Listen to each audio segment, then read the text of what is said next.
இந்த பூமியில இருக்கிறவங்க இன்னும் எவ்வளவு நாள் உயிரோட வாழுவாங்கன்னு அங்க இருந்த ஒவ்வொருத்தவங்களுக்கும் தனித்தனியா மெசேஜ் அனுப்புறா. அதை பார்த்த ஒருத்தனுக்கு 60 வருஷம் இருப்ப அப்படின்னு போட்டிருக்கு. ஆனா நான் இப்பவே இறந்து காமிக்கிறேன்னு சொல்லி அவனும் இறக்கறதுக்கு நிறைய ட்ரை பண்றான். ஆனா இறந்தே போகல, அப்படியே உயிரோட தான் இருக்கா.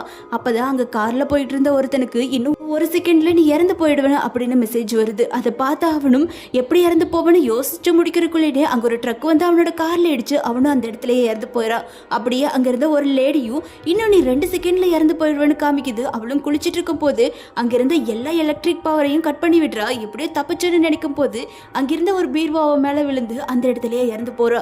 இந்த வேலையெல்லாம் செய்யறது வேற யாருமே இல்ல, அது கடவுளோட பொண்ணுதான். கடவுளும் அங்க இருக்க மக்களை எல்லாம் கஷ்டப்படுறத பார்த்து இவங்களுக்கு ஒரு நல்ல வாழ்க்கையை கொடுக்கறதுக்காக அவ இப்படி பண்ணிக்கிட்டு இருக்கா. அதனால பூமிக்குள்ள நிறைய விஷயங்கள் மாற ஆரம்பிக்குது.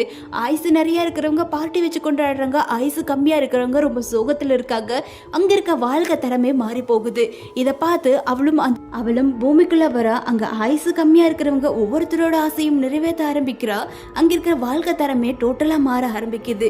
எல்லாரும் தண்ணியில நடக்கிறாங்க, வானத்துல பறக்கிறாங்க. அது மட்டும் இல்லாம ஆண்களும் கர்ப்பமாக ஆரம்பிக்கிறாங்க.